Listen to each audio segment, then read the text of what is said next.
시청자 여러분 안녕하십니까? VOA 뉴스투데이 시작합니다. 러시아의 세르게이 라브로프 외무장관의 북한 방문과 관련해 미국 국무부는 북한과 러시아의 무기 거래 문제를 계속 주시하며 책임을 물을 조치를 취할 것이라고 밝혔습니다. 미국의 제재로 인해 러시아가 북한과 같은 나라에 도움을 구하게 된 사실도 거듭 강조했습니다. 첫 소식 함지아 기자가 보도합니다. 매튜 밀러 국무부 대변인은 19일 정례 브리핑에서 북한과 러시아 간의 무기 거래를 막을 방안에 대한 질문을 받았습니다.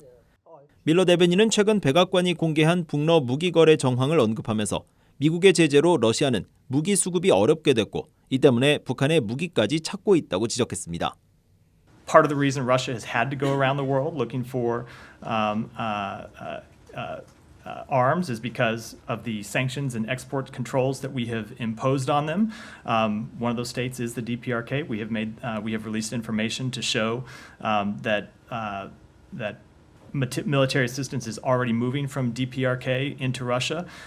밀러 대변인은 또 북한과 러시아의 무기 거래를 좌시하지 않을 것이라면서 책임을 묻기 위한 모든 조치를 취할 것이라고 밝혔습니다.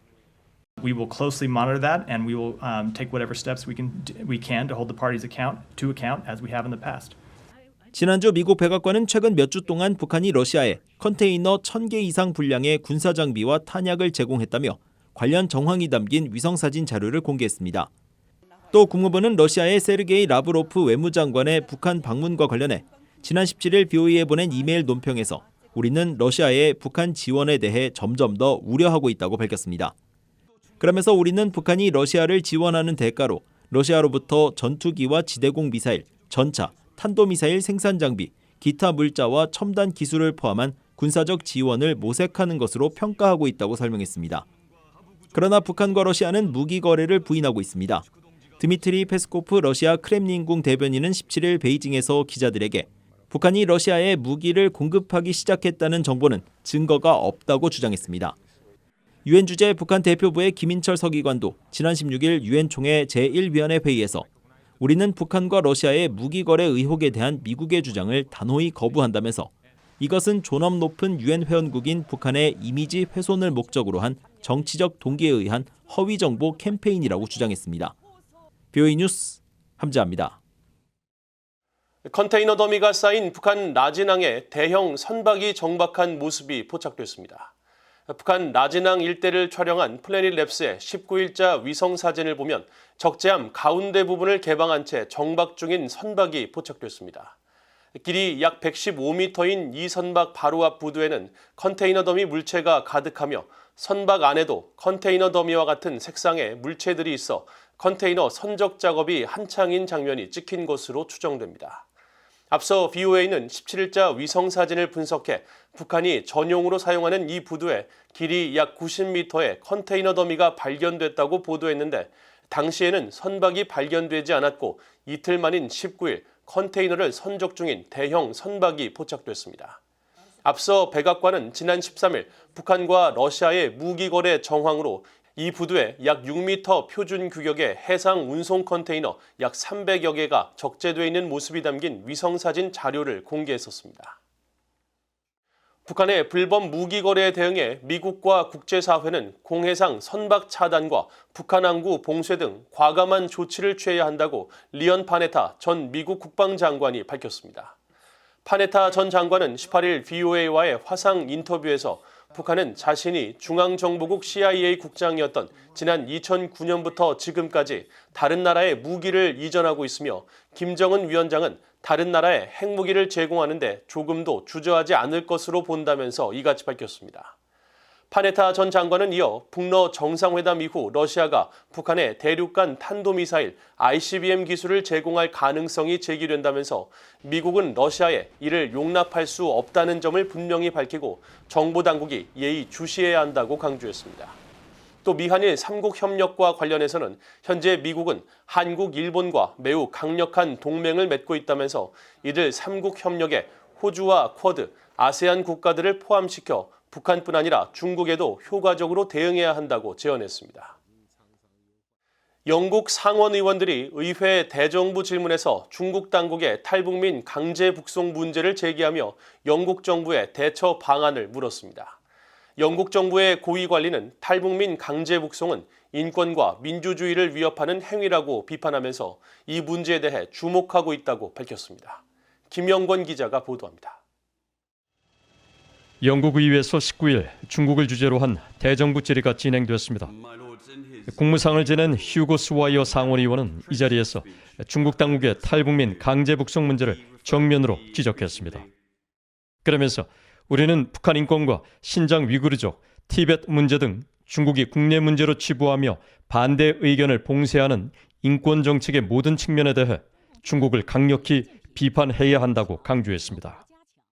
But on Monday, the 9th of October, China repatriated 600 plus North Korean refugees to DPRK, many of whom were Christians.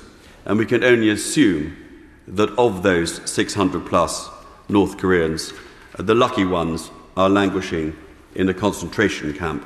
The less fortunate ones will no longer be with us. 영국 의회 내 북한 문제에 관한 초당파 의원 모임의 공동의장인 데이비드 알턴 상원의원도 타리크 아흐마드 외무부 국무상에게 탈북민 강제 북송 문제를 유엔 인권이사회에서 제기해 중국을 압박할 것이냐고 질의했습니다. I've written to the Noble Lord, the Minister, Lord Ahmed, about a decision taken only last week by the PRC to repatriate forcibly in contravention of the 1951 Convention on the Treatment of Refugees, North Koreans who have been sent back to Pyongyang. And I wonder if the Noble Lord can tell us whether that's an issue that we will be raising in the United Nations Human Rights Council, to which the People's Republic of China, ironically, was re-elected just a few days ago. 답변에 나선 아흐마드 영국 외무부 국무상은 중국의 탈북민 강제 북송 문제를 주시하고 있다면서 인권 위협이라고 밝혔습니다. I note the point of the returnees, and if I may, I will seek to get more detail on that and, of course, write to the Noble Lord in that respect. This is an insidious threat to our democracy and fundamental human rights. 아흐마드 국무상은 또 영국이 지난 4월 유엔 인권이사회에서 채택된 북한 인권 결의안에 공동 제안국으로 참여한 것을 기쁘게 생각한다며 우린 북한의 건설적인 참여를 계속 촉구하고 있다고 밝혔습니다. 이런 가운데 영국 의회 내 북한 문제에 관한 초당파 의원 모임은 18일 중국의 탈북민 강제 북송을 규탄하는 성명을 발표했습니다. 의원들은 성명을 통해 지난 20년간 지속해온 강제 송환의 오랜 관행을 중국 정부는 즉각 중단할 것을 강력히 촉구했습니다. 또 중국 정부가 지난주 강제 북송한 탈북민 600명 중 대부분은 여성과 어린이로 심지어 갓난아기까지 포함되어 있다면서 이들은 현재 투옥과 고문, 강제 수용소 구금, 심지어 처형까지 당할 수 있는 심각한 위험에 직면해 있다고 지적했습니다. 그러면서 영국 정부가 중국 당국과 외교적 대화를 시작하고 중국이 탈북 난민을 북한으로 송환하는 대신 제3국으로 추방해 한국 정부의 지원을 받을 수 있도록 독려할 것을 촉구했습니다. 기인 뉴스 김영권입니다. 미국 법무부가 북한의 정보기술 IT 노동자들이 미국 등 해외 기업에 위장 취업하기 위해 사용한 인터넷 웹사이트 17개를 압류 조치했다고 밝혔습니다. 법무부는 18일 보도자료를 통해 미주리주 동부지방법원의 명령에 따라 지난 17일 이 같은 조치를 취했다면서 이들 북한 IT 노동자들은 미국과 외국 기업을 속이고 제재를 회피해 북한 정부의 무기 프로그램 개발 자금을 지원하려고 했다고 설명했습니다. 그러면서 북한은 수천 명의 숙련된 IT 인력을 중국과 러시아 등지에 파견했으며 이메일과 SNS 사회 연결망 서비스, 온라인 구직 사이트, 허위 웹사이트 계정 및 제3자를 이용해 위장 취업을 하고 위장 취업용 웹사이트가 합법적 주소로 보이도록 설계하거나 자신들의 신원과 위치를 숨길 수 있도록 기술적 조치를 했다고 밝혔습니다. 미국 법무부는 이번 압류 조치가 미국 기업들을 북한의 악성 코드로부터 보호하고 북한 정권의 무기 자금 조달에 악용되지 않도록 보호하는 데 도움이 될 것이라면서 앞으로 북한 IT 노동자로 의심되는 경우 즉시 연방수사국 FBI에 신고하고 고용에 신중을 기해 줄 것을 각 기업들에 권고했습니다. 미국 정부가 암호화폐 자금 세탁에 이용되는 믹서 서비스에 대한 관리 규정을 강화하는 내용의 개정안 입법을 예고하고 북한의 암호화폐 자금 세탁 범죄를 그 배경으로 지목했습니다. 미국 재무부 산하 금융범죄 단속반은 19일 국제 암호화폐 믹서를 주요 자금 세탁 우려 거래 유형으로 분류하는 내용의 법률 개정 입법 예고 절차, 즉 규칙 제정 공고를 발표했습니다. 그러면서 북한을 비롯해 팔레스타인 무장정파 하마스, 팔레스타인 이슬람주의 무장단체 지하드 같은 악의적 행위자들의 암호화폐 믹싱 서비스 악용을 막고 해당 서비스의 투명성을 높이기 위해 이번 조치를 실행한다고 밝혔습니다. 이어 지난해 북한 해킹 조직이 탈취한 암호화폐 세탁에 믹서업체 블렌더와 토네이도 캐시를 악용하거나 도움을 제공해 제재 조치를 취한 사실을 거론하면서 이번 조치로 관할권에 있는 암호화폐 믹싱 서비스가 위법적인 행위를 알고 있거나 의심할 만한 사유가 있는 경우 정보 보고를 요구할 것이라고 밝혔습니다.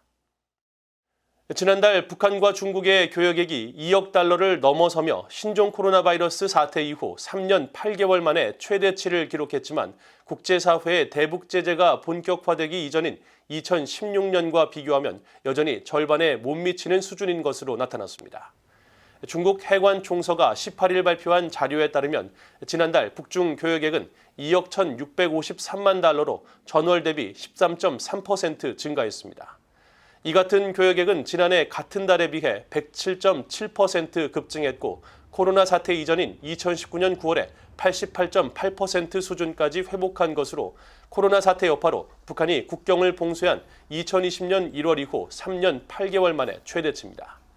그러나 북한의 핵과 미사일 개발 실험 등에 따른 국제사회 대북 제재가 본격화하기 이전인 지난 2016년 9월 북중 교역액 5억 2,039만 달러에 비교하면 절반에도 미치지 못하는 수준입니다.